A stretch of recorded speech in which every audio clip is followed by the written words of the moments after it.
मी आहे भाग्यवान, मला मिळालं ज्ञान. गुरुने मला शिकवलं भक्तीचं मूळ, गुरुने मला शिकवलं भक्तीचं मूळ.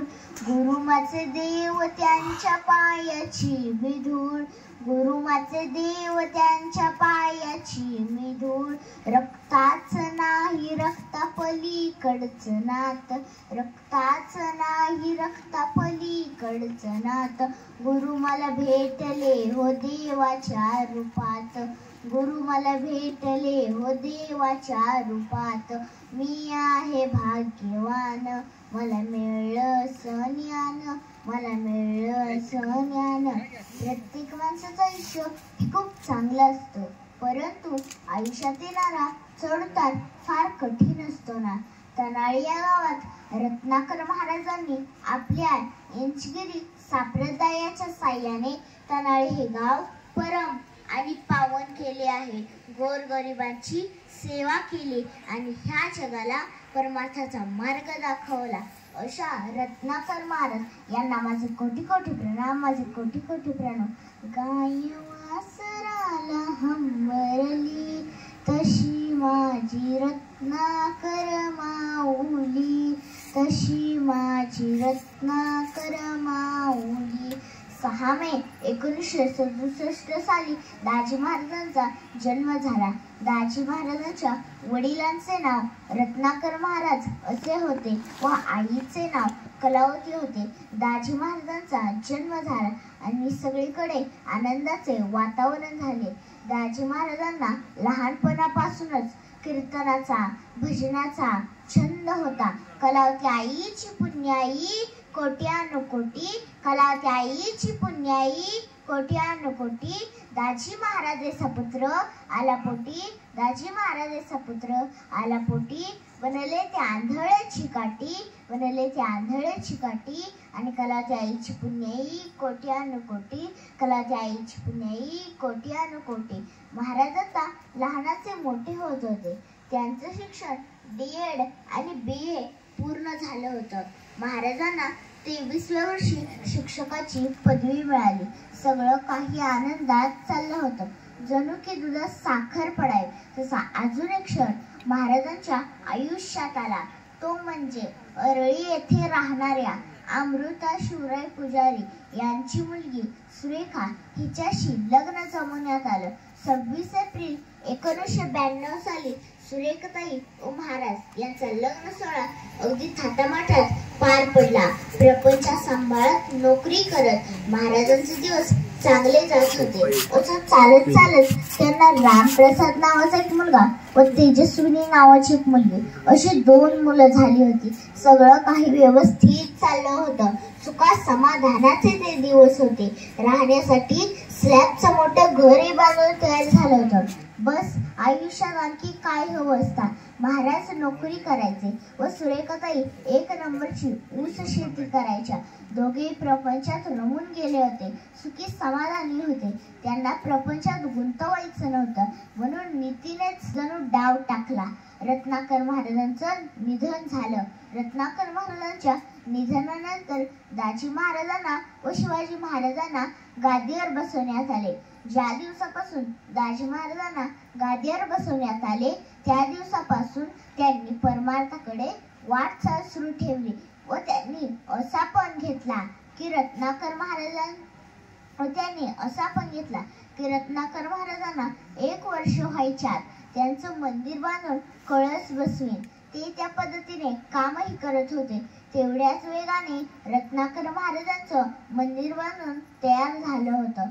महाराज तावशी येथे नदीच्या मध्ये एक डोंगर आहे. पूर्वीच्या काळी तेथे शिवलिंगाची स्थापना केली होती. महाराजांनी तिथे 7 दिवस बसून तपश्चर्या केली. अन्न पाणी सोडून तपश्चर्या केली. श्रद्धेने व भक्तिभावाने शिवाची आराधना केली, शिवाची आराधना केली. समाप्ती सोहळा अगदी थाटामाटात पार पडला. महाराजांचा मठात प्रवेश झाला. आरती व प्रवचनाचा कार्यक्रम पार पडला व त्याच क्षणी महाराजांनी जुना मठ सोडला व ते जड अंतकरणाने उठून मठाच्या बाहेर जात असताना त्यांनी माघारी वळून रत्नाकर महाराजांच्या मठाला कडकडून आलिंगन दिले. महाराजांना दुःख वाटत होतं की रत्नाकर महाराजांच्या मंदिराचा कळस बसविण्याचा पण अर्धाय राहिला होता. याच भावनेने महाराजांच्या डोळ्यातून अश्रू वाहू लागले. असं वाटतं गुरुमाय वारेवानी उडावं, असं वाटतं गुरुमाय वारेवानी उडावं, आणि हार बनूनी तुमच्या गळ्यात पडावं, आणि हार बनूनी तुमच्या गळ्यात पडावं, गळ्यात पडावं माय तुमच्या गळ्यात पडावं, गळ्यात पडावं माय तुमच्या गळ्यात पडावं. गर्व अहंकार तुमच्या चरणी सोडावं, गर्व अहंकार तुमच्या चरणी सोडावं, चरणी सोडावं तुमच्या चरणी सोडावं. असं वाटतं गुरुमाय वारेवानी उडावं, वारेवानी उडावं. व त्या क्षणी महाराजांनी जुन्या मठाचा निरोप घेतला. दाजी महाराजांची ते अनुष्ठान बघून डोळे जात दिपून, दाजी महाराजांची ते अनुष्ठान बघून डोळे जात दिपून, दाजी महाराजांची ती पुण्याई लोकांच्या डोळ्यावर येई, लोकांच्या डोळ्यावर येई. राम गेला वनवासाला, राम गेला वनवासाला, तसे धाडले माळ रानाला, तसे धाडले माळ रानाला. सगळीकडे कुसळून भरलेला हा माळ, कधी सरणार होता हा काळ, कधी सरणार होता हा काळ. खोली होती ती 4 पत्र्याची, पण वरती छत्री होती गुरुदत्ताची.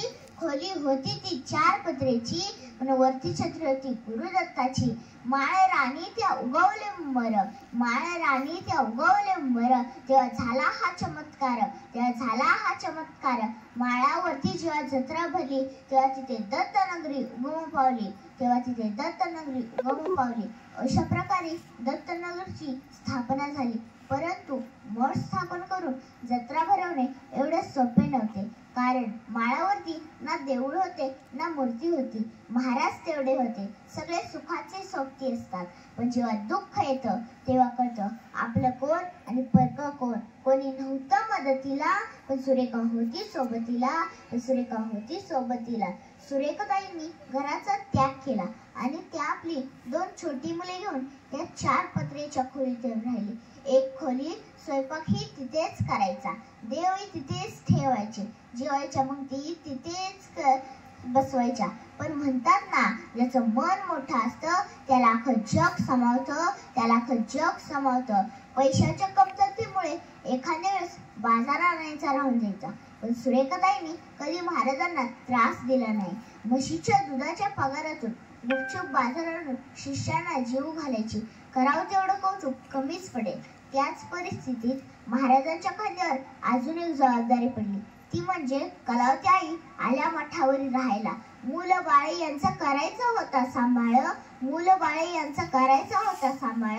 मागे ती नोकरीची शाळा, मागे ती नोकरीची शाळा. अजून एक पडली खांद्यावर जबाबदारी, अजून एक पडली खांद्यावर जबाबदारी. कलावती आई आल्या मठावरी, कलावती आई आल्या मठावरी. पैशाची तर हीच चणचण, पैशाची तर हीच चणचण.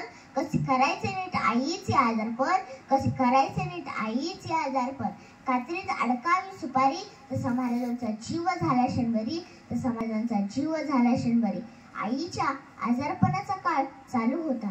त्यांना सोलापूरच्या दवाखान्यात न्यावं लागायचं. घरची 4 चाकी गाडीही नव्हती. विश्रांती घ्यावं म्हटलं तरी घर नव्हतं. एक बदामाचं झाड आणि त्याच्यावर चढवलेला घेवड्याचा वेल, त्याच्या खाली कलावती आई बसून राहायच्या.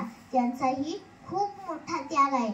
रत्नाकर महाराजांच्या पत्नी असून मठाचा त्याग केला. मोठा लाट वाडा बांधला होता, वाड्याचाही त्याग केला आणि त्या आपल्या मुलाबरोबर उन्हा तानाचे चटके सोसत या दत्तनगरीवरती येऊन राहिली. अशा कलावती आईंना माझे कोटी कोटी प्रणाम, माझे कोटी कोटी प्रणाम. अशातच कलावती आईंचं पाडव्या दिवशी निधन झालं. हंबरून वासरू आलं चाकती जवा गाय, तिच्यामध्ये दिसती मले तेव्हा माझी माय, तिच्यामध्ये दिसती मले तेव्हा माझी माय. फन काट्याचा यला माय जाई राणी, पायात नसे वाहन साधी हिंडे अनवाणी